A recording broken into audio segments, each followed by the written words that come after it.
Oh, hi guys. Welcome to the latest episode of Cricket Draft Insight. It's the 1st of March. It's a bit early for a squad announcement, but I am effectively going to name a provisional squad and, just give a few thoughts on selection and players in general and how I can maybe do well in the county championship game this season. So starting with the batting lineup. So I've long earmarked Caleb Jewell. I've commented about him a few times. Averages are middling, but he's got a really good conversion rate, and I do think, like he's hinted at coming back into form in the Australian sort of domestic setup. And I just think age 27 in Division 2, consistently playing at the top of the order for Derbyshire across formats, I just think there's the potential for him to do quite well. Now, he was priced at about 7.3 million in the BBL, which, if anything, I thought was a little bit high. And like I say, those averages in the in first class cricket are so, around the 30, early 30 mark. But he's demonstrated he's got that ability once he gets in to go on and make hundreds. I think he's got in one day cricket. I think he's got 500s and 5 centuries, maybe something like 5 and 10 in first class cricket. He's got a big double hundred to his name. So I just think maybe like I say, age 27, approaching his prime, might take a little bit of adjusting. In English conditions, obviously Duke's ball initially, I think, for the entire first sort of chunk of the county championship. But yeah, Caleb Jewell is earmarked to be my team. Now, a few options after that. Well, actually, no, Josh Bohannon is a non-negotiable. So he had a bit of a wobble last season, but he came back. I did watch him, and I thought he looked quite frenetic at the crease. Maybe that's just the way he is, but he has demonstrated, that he can go on. Average is now about 44. Yeah, he was a bit lean at the start of last season, but then he hit 100 in the One Day Cup. He hit double 100 in the county championship. He finished with a lot of 40s and 50s, and going into Division 2. I just would have thought he should thrive in what is actually, though they struggled last season, a very strong looking Lancashire side, top middle order. The bowling options they've got, like they have got no excuses not to do well. Luke Wells is an interesting one at Lancashire as well, given how much he does with the ball now. Be interesting to see their bowling attack as well. Digressing slightly from my batters, Williams, Anderson, Phillip, Bailey. If Hartley plays, what does that mean for Wells bowling? And obviously, like I say, the Kookaburra, the Dukes, the Weather all has an effect. But he's another one. I would have thought he'll be in the middle order now, I think, and that might actually suit him quite well. And obviously, the likes of Jennings and Harris, I think, are going to be quite popular. So we'll see about Wells, whether or not he's still a batter. Leaning towards the old one player from each team, but there's a few players, multiple players from one team who are tugging at my heartstrings. So we'll see what happens. Now, next up, so we'll say Miles Hammond. Now, Freddie McCann was one I was very keen on, and I've got to come to Kieran Carlson. Now, we wait to see if he's still listed as an all-rounder, and I'll talk about the values of that soon. So Miles Hammond is still in the mix for me. Did average about 40 last year. Did seem to be on the way up, a bit more consistency, some hundreds. We'll see. Something's going to have to give in terms of my squad, my provisional squad. But Miles Hammond has kicked on a bit, batting at 4. He's kind of a safe, involved role. But he does tie in a bit to Carlson because I'd like to have sort of pace bowling all-rounders, because I'll come to my usual spin bowling all-rounders. But Hammond is in the mix. But like I say, McCann, somebody like an Irene Donald probably won't get in. But yeah, so batting, Jewell, Bohannon's a definite. Jewell is a highly likely. Hammond's a possible, dependent on other things. Budget, of course, as well. Though he was cheapish last year, I would have thought he'd get a little rise.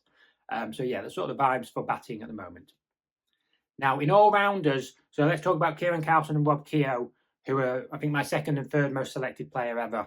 So firstly, with Carlson, I know a lot of people are going to say, if he's an all-rounder again, he doesn't merit it. He did merit it last year. What happened was Mason Crane did all right, but his numbers weren't great. Ben Kellaway then did well late in the season, which is great, but I don't think Kellaway will start in that team. And it's not guaranteed that Crane plays all the time with the pace bowling options that Glamorgan have. So I still think there could be value in Carlson for his bowling. But regardless, even if he's listed as an all-rounder, go back to the Charlotte Edwards Cup last year. I had Paige Schofield, who'd done very well with the ball the previous couple of years. Wasn't fit to bowl, but she stood out quite a bit in that competition because some of the batting was a bit slow, whereas she was striking at 60 plus. Kieran Carlson's career strike rate is 60 plus. And as I've mentioned also, career average 34, but it's 40 to 50 in the last 3 years. I've always said it's all well and good looking at a player's career average, but it doesn't tell you the numbers. Tom Alsop is an interesting one, possibly the most underpriced player in the game, in my opinion. I would have thought he merits quite a rise. I'll come to somebody else who I think is set to get a bit of a rise, because Tom Alsop is like, across the formats, I think he's averaged 40 in first class and list A cricket the last 3 years and 30 in T20 cricket. Like, those are good benchmark numbers for me, and he's been like 5.8 million. So he needs to go up. But Carlson, I still think there's value. I think he's got as many 50 plus scores as anybody in the last 2 years in the county championship. Another one bats at 4. I think that's a good position. A player I like, and when I took him out last year for some reason, he scored like 55 in 88 or something. So we'll see. We just wait for confirmation if he's still staying in the all-rounder role. And then Rob Keogh, who I know again is in that bracket of some people would say, well, he's a batter, bowls a bit. He does bowl quite a lot. And unfortunately, it's still a concern. He injured his back last year. I think they have Chahal at the same time. He was taking a load of wickets in a game, and then he couldn't bowl in the second innings, and then he didn't play the next match. Now, had it not been for that, his points total across the season and his batting to bowling contribution would have been really good. He's an interesting one to talk about. Jules conversion rate. So Rob Keogh has 1,700 and 21 half centuries, but he only averages just about 30. So, like his style, like his all-round package, when he gets in, he can go on, but you would just like him to get in a little more often.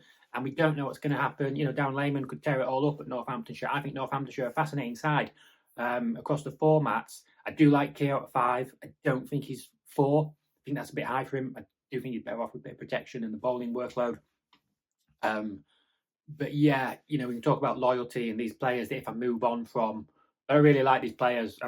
First and foremost, this is fun.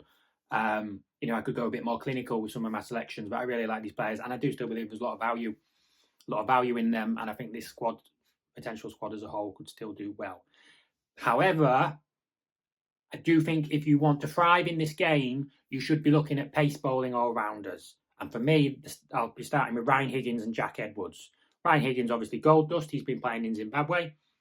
Tend to bat at 5 and probably a change bowler. Middlesex, interesting developments with their bowling attack because they lost Bamber. They now signed Dane Patterson. Got Roland Jones. They got Tom Helm. So Higgins obviously in there as captain. Jack Edwards, I've written a bit about Hampshire. Got a lot of batters, a lot of young batters. 1 or 2 I really don't want to see miss out. Going to be interesting to see where Edwards bats. I wouldn't want him to be down at 8. I think in recent times he's been 7 for New South Wales, but he's still scoring hundreds there. Didn't see the best of him in the Big Bash, but a good fielder. He's taken wickets. He will take wickets. I know conditions slightly different, but I don't see any reason why some of these Australian players I'm going to talk about shouldn't just, adapt, no problem. Capable of scoring hundreds, really kicked on. Obviously, because they have Dawson Brown. If he's captain, maybe 7. I could see Edwards maybe at 6. Even if he's at 8, he's going to be worth his bowling, and hopefully he gets some batting too. If there's 1 or 2 people who can still bat behind him. So Higgins and Edwards. But then there are so many. Barnard, I had a few years ago. No, don't get me started on the One Day Cup. Jordan Clark, Matthew Waite, I absolutely love, but it's probably not going to happen. Ethan Brooks, I'm really keen on to see his continued development. But we can't pick all of them. If Carlson did go back to being a batter, then maybe another one of those pace bowling options comes in and Hammond gets sacrificed. We'll see. Waite, Brooks brings me to another Worcestershire player, Gareth Roderick, who I'm set on. Had him in the One Day Cup last year. Not sure why I haven't really thought of this before. He's an opening batter and a wicket keeper. Okay, somebody like Brooke Guest batted at 3 for a while, ended up dropping down to 5. Most of your wicket keepers are down at 6 and 7. Now, yes, Gareth Roderick's only averaged about 30 in the last few years, but he's in the game. Even if there's a little run chase in the second innings and he just gets 15 not out, that's more than if you had a guy down the order who only gets to bat once. Okay, it's a big ask. He also took 46 dismissals. Didn't take any stumpings. 46 catches last season. So he's been taking dismissals. They obviously have a good bowling attack. Opening batter. I know last year he was talking about being really keen playing every single game. So I guess he's up for it. So Gareth Roderick, very logical selection. I think he's only about 6.3 million last year. Career numbers are good. I think from a few early years in South Africa, as we see with 1 or 2 players, yes, he hasn't absolutely thrived in recent years, but I think Cricket Draft did mention he was one who was due a bit of a rise. But I still would have thought like 6.5 million or something makes him a very logical, affordable selection. On to bowling. Now, Brendan Doggett's been signed. In general, I like my players who aren't quite international players, who are just below that level, maybe not getting called up to international squads, knock-on effect of transfers, paid transfers. And we'll talk about a couple of players in a minute who that's very crucial to. The Doggett's not supposed to be around week 1. So I'm going to talk about Fergus O'Neill, who is only around for the first 4 weeks, but this guy, excuse me, phenomenal record, about 100 first-class wickets, about an average of 20. Can bat a bit too. Now, in the Big Bash, he was a very popular selection because he was very cheap, because he didn't really have a T20 history. And then his team had a double game week in the first week. He didn't take a ton of wickets in the end, but he was actually quite tight, and he had his moments. So just a phenomenal record. Yes, he's only there the first 4 weeks, but he's one I've been aware of for a long time. Before we even consider getting to watch, you see those numbers, guy. That sort of sample size, 100 wickets, averaging less than 20. I could talk about Joe Paris, but that signing confirmed yet, and I think that's been rumoured in previous years, so we'll see whether that happens. But I'm leaning towards Fergus O'Neill, who shouldn't be cheap. And then that brings me to my other bowlers, which are Ben Code, Sam Cook, and we'll also talk about Jamie Porter. So these guys are all guys who are bowling average is like 20 or maybe just below. Okay? Now, last year, I finally ended up with Porter. So I think I had Porter, Code, and Cook. Now, I'm not sure that's quite going to happen. I was wondering about going for Porter rather than Cook, because Cook, I think, could finally get some time with England. But if the first test until May, and we start early April, this first 7 weeks, then, I don't know, 4, 5, 6 weeks. Although I guess if Cook then did get in the squad, and I had O'Neill to get rid of. But we'll see. Porter has 50-plus wickets in 7 different seasons, and after that season a few years ago where they picked Steketee, and they seem to be moving on from Porter, which I found a bit weird. 50, his last 2 years, he's taken like 54, 53 wickets at 19, almost identical record in the last 2 years, just phenomenal. But I've generally had Cook, so I probably will stick with Code and Cook, because if I leave Cook out, you just know what's gonna happen. Whereas Porter takes a load of wickets, I can handle it. Ben Code, of course, going to Division 1. So at the moment, something along the lines of Jewell, Bohannon, Hammond, Carlson, Keogh, Higgins, Edwards, Roderick, O'Neill, Code, Cook. I've been pretty set now on that for a while, with the acceptance that I might need to have a bit of flexibility. Cricket Draft mentioned Andy Gorvin, who's a really interesting one. They mentioned about him having a rise, having a good record. Now, Andy Gorvin, I often talk about names and numbers, checking scorecards. What I like about Gorvin is he's one who really appeals to me because I saw him play and I like his style, like the way he hides the ball. Very clear to me, I just find him in these sort of slower non-spin bowlers, slower form of pace bowlers, your Benny Howell and AJ Tye have always appealed to me. Gorvin's really deceptive, really clever, and I thought he looked really good, T20 and the One Day Cup. I'm still not convinced Glamorgan want him in the team in red ball cricket, though. I know he finished the season and he played and took some wickets, but they signed Fraser Sheet and they picked Ned Leonard before they went back to Andy Gorvin in red ball. So if they've got Fernando, I don't know if Fernando and McElroy both play. Van Houten's still there. I think Cricket Draft said Harris and somebody else, I think. Before we even consider Crane, I'm not sure Gorvin gets in the team in red ball cricket. He's just one of those players I like. I'd like to see do well, and then when we come to white ball, maybe I'll get him involved.